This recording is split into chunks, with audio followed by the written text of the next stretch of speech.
Karen Whitmore's day began with 3 earth-shattering discoveries that would forever alter the trajectory of her reign as Willowbrook HOA president. First, she watched in horror through her kitchen window as her new neighbor, Jake Martinez, drained his backyard pool, her pool, as she'd already decided in her mind. Second, her perfectly pressed 8-year-old laser had somehow shrunk in the wash, making her look less like an authority figure and more like a stuffed sausage. Third, and most devastating of all, her morning coffee maker had the audacity to break down, leaving her without her usual caffeine-fueled power surge. "This is a conspiracy," Karen muttered, adjusting her too-tight blazer as she marched across her manicured lawn toward Jake's fence. Her clipboard clutched against her chest like a shield. She peered through the slats at the emptying pool. The crystal-clear water that had sparkled so tantalizingly yesterday was now disappearing down what she assumed was an illegal drain system. Jake emerged from his back door, towel in hand, completely unaware of the storm brewing on the other side of his fence. "Beautiful morning, isn't it?" he called out cheerfully to his invisible observer. "Excuse me." Karen's voice cracked like a whip across the morning air. Jake jumped, nearly dropping his towel. "What exactly do you think you're doing with that pool?" Jake approached the fence. Confusion etched across his face. "I'm sorry, who are?" "Karen Whitmore, HOA president, and I demand to know why you're destroying community property." She brandished her clipboard like a weapon. "That pool was clearly visible during our community assessment last month, which means it falls under our jurisdiction. Madame, this is my pool, on my property, behind my fence." Jake's voice carried the patience of someone explaining basic concepts to a child. Karen's eyes narrowed dangerously. In her 15 years of HOA presidency, no one, absolutely no one, had ever challenged her authority with such calm defiance. Her mind raced through every bylaw, every regulation, every possible angle of attack. There had to be something. There was always something. "We'll see about that," she hissed, pulling out her phone. "I'm calling my lawyer, the city inspector, and," she paused dramatically, "the police. Pool drainage without proper permits is a serious matter, young man." Jake blinked slowly. "You're calling the police because I emptied my own pool. Property destruction, potential environmental hazards, violation of community standards. The list goes on." Karen's voice rose with each accusation, her face flushing red beneath her carefully applied foundation. "Don't think your charming smile will save you from the full weight of HOA justice." As she stormed back to her house, phone already dialing, Karen felt the familiar rush of righteous indignation coursing through her veins. This wasn't just about a pool anymore. This was about respect, authority, and her unwavering commitment to maintaining the pristine standards of Willowbrook Estates. Little did she know that Jake Martinez wasn't just any new neighbor. He was a civil rights attorney who specialized in HOA disputes, and Karen had just handed him the perfect case study in authoritarian overreach. Officer Mike Rodriguez had been with the Willowbrook Police Department for 12 years, and he'd received some strange calls in his time. But Karen Whitmore's frantic report about pool theft and environmental terrorism was definitely making it into his top 10 weirdest moments. "Ma'am, let me understand this correctly," Officer Rodriguez said, standing in Karen's pristine living room, notepad in hand. "Your neighbor emptied his own pool on his own property, and you believe this constitutes a crime?" Karen paced back and forth like a caged tiger, her hands gesturing wildly. "It's not just his pool, officer. When properties are visible from community areas, they become part of our collective aesthetic responsibility. The HOA handbook clearly states," she thrust a thick binder toward him, "that any alterations affecting community ambience require approval." "Have you actually read your own handbook, Mrs. Whitmore?" The voice came from the doorway, where Jake Martinez stood with a gentle smile and a manila folder tucked under his arm. "How dare you enter my home without permission?" Karen's voice reached a pitch that made the officer wince. "I knocked. You didn't answer. And the door was open. Officer Rodriguez, I'm Jake Martinez, the alleged pool criminal." He extended his hand to the bewildered policeman. I brought some documentation that might interest you both. Karen's eyes zeroed in on the folder like a hawk spotting prey. What kind of documentation? If you think some forged permits will. Actually, Jake interrupted smoothly, opening the folder. These are copies of all the permits I filed and received approval for before draining my pool. Pool maintenance permit, water disposal permit, even an environmental impact assessment. He handed the papers to Officer Rodriguez, whose eyebrows rose with each document. The color drained from Karen's face faster than water from Jake's pool. That's impossible. You've only lived here 3 days. 5 days, actually. And I filed these permits 2 weeks ago, right after I closed on the house. Jake's smile never wavered, but Karen detected something dangerous lurking beneath his pleasant demeanor. I'm quite thorough when it comes to following proper procedures. Officer Rodriguez cleared his throat. Mrs. Whitmore, all of these permits appear to be in order. There's no crime here. But the HOA regulations. Karen sputtered, frantically flipping through her handbook. Section 47B clearly states that. Actually, Section 47B only applies to permanent structural changes visible from the street. Jake interjected gently. Pool maintenance performed behind a privacy fence on private property doesn't fall under HOA jurisdiction. I checked. Karen's world tilted on its axis. In 15 years of HOA presidency, no one had ever out-researched her, out-prepared her, or worst of all, outsmarted her. The handbook she'd memorized cover to cover was being used against her by this newcomer who dared to challenge her authority with facts and logic. This isn't over, she whispered, her voice carrying a promise of war. I'll be reviewing every single regulation, every permit, every blade of grass on your property. One mistake, just one, and you'll see what real HOA enforcement looks like. Jake's smile finally faded, replaced by something cooler, more professional. Mrs. Whitmore, I should probably mention, am an attorney.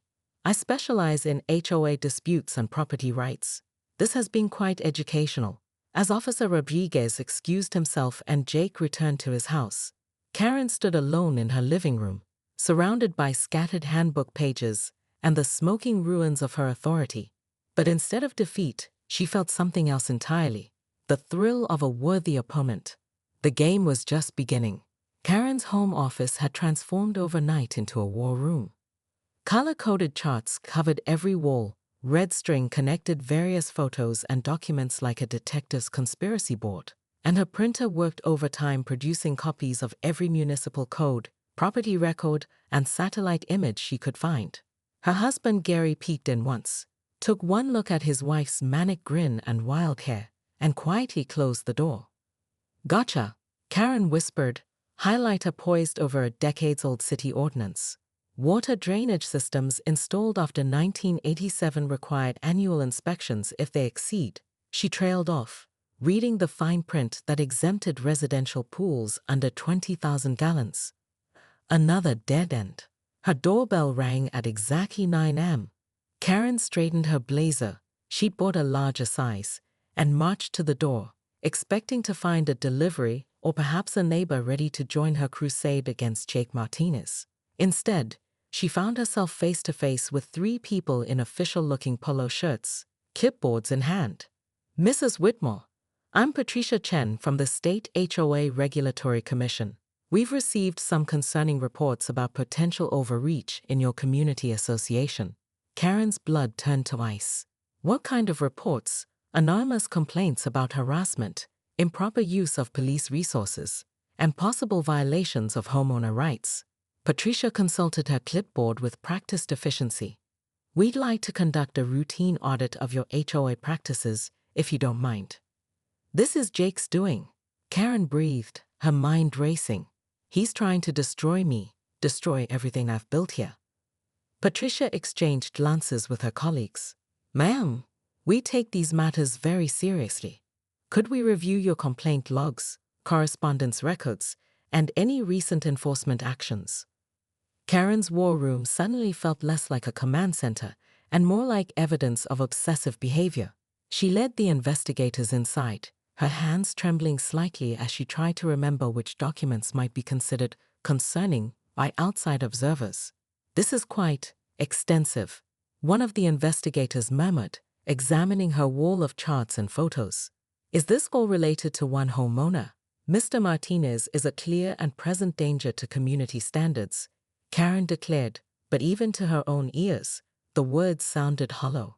His flagrant disregard for proper procedures threatens the very foundation of orderly neighborhood governance. So what are you saying? She whispered. Sarah cleared her throat.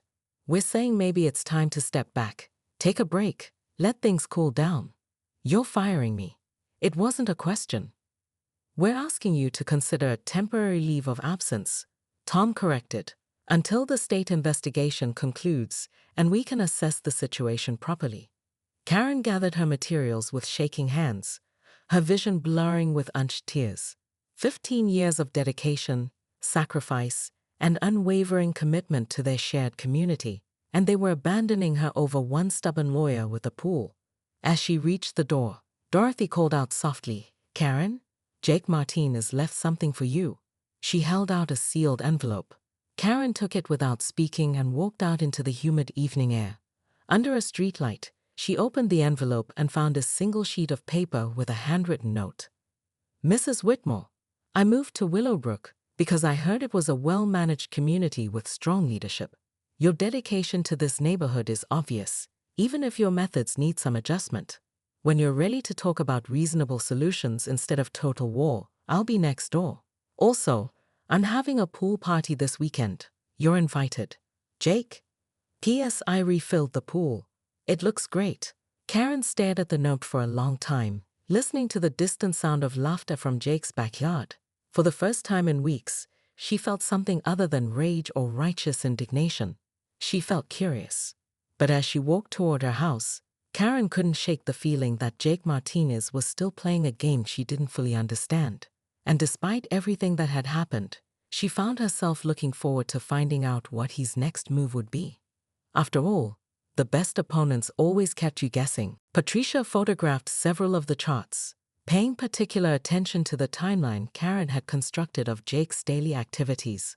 Mrs. Whitmore, have you personally observed any actual violations of your HOA covenants? The question hung in the air like a landmine. Karen's mouth opened and closed several times before she managed to speak. Well, not yet. But patterns of behavior indicate. So, no actual violations. The pool drainage was just the beginning. He's obviously testing our resolve, seeing how far he can push before we push back. It's psychological warfare. The investigators continued their work in uncomfortable silence, photographing documents and taking notes. Karen watched her 15 years of dedicated service being scrutinized, dissected, and quite possibly condemned by people who had never walked in her shoes, never fought the daily battle against property values decline and community chaos. As they prepared to leave, Patricia handed Karen an official-looking document. We'll be in touch within 10 business days with our preliminary findings. In the meantime, I'd recommend suspending any enforcement actions pending our review. Karen stared at the document, the words blurring together. Suspend enforcement? That was like asking a security guard to abandon their post, a teacher to ignore disruption, a mother to stop protecting her children. He did this on purpose, she whispered as the door closed behind them. He knew exactly what would happen when he drained that pool. This was all planned. But as Karen stood alone in her war room, surrounded by evidence of her own escalating obsession, a tiny voice in the back of her mind whispered a question she didn't want to answer. What if Jake Martinez was just a guy who wanted to clean his pool? The emergency HOA board meeting was called for 7 p.m. on a Thursday, but Karen arrived at 6:15 to ensure everything was perfect. She'd spent 3 days crafting her presentation, complete with PowerPoint slides, printed handouts, and a detailed action plan for neutralizing the Martinez threat. The community center's fluorescent lights hummed overhead as she arranged her materials with military precision. Board members trickled in with expressions ranging from curious to concerned. Tom Bradley, the treasurer, had been fielding phone calls from neighbors all week. Sarah Mills, the secretary, looked like she hadn't slept in days. Even Dorothy Perkins, Karen's most reliable ally, seemed oddly distant. Thank you all for coming, Karen began, clicking to her first slide, defending WILLODBROOK, a compris insive response strategy. As you know, we're facing an unprecedented challenge to our community's integrity. Karen, Tom interrupted gently, before we begin, there's something we need to discuss. He pulled out his phone and showed her the screen. Have you seen the Willowbrook Community Facebook page? Karen's blood pressure spiked. She'd been banned from the Facebook group 3 days ago after posting Jake's property records and a detailed analysis of his suspicious behavior patterns. There are over 200 comments on the post about the state investigation, Sarah added quietly. Most of them aren't supportive of your recent actions. The neighbors don't understand the bigger picture. Karen insisted, advancing to her next slide. Jake Martinez isn't just some innocent homeowner. He's a lawyer, specializing in HOA disputes. The pool incident was clearly a setup to undermine our authority. Dorothy finally spoke up, her voice heavy with years of friendship. Honey, maybe that's exactly what we needed. Karen spun around, stunned. Dorothy had been her strongest supporter through every controversial decision, every late-night emergency meeting, every battle against rebellious homeowners. What do you mean? I mean, maybe we've forgotten that we're supposed to serve the community, not police it. Dorothy's words fell like stones in the quiet room. I've been getting calls, Karen. Neighbors are scared to plant flowers without approval. The Johnsons won't let their kids ride bikes on the sidewalk because they're afraid you'll cite them for improper recreational vehicle storage. Karen felt the room shifting around her, her carefully constructed reality crumbling like a sandcastle at high tide. Everything I've done has been to protect property values, maintain standards, to maintain control, Tom said firmly. And now it's backfiring. The state investigation, the negative publicity, the legal risks. We're looking at potential litigation, Karen. Real lawsuits with real financial consequences. The PowerPoint slides suddenly seemed ridiculous, her prepared speech meaningless. Karen looked around the room at faces she'd known for years, people she'd considered allies in the war against suburban chaos, and saw only disappointment and exhaustion.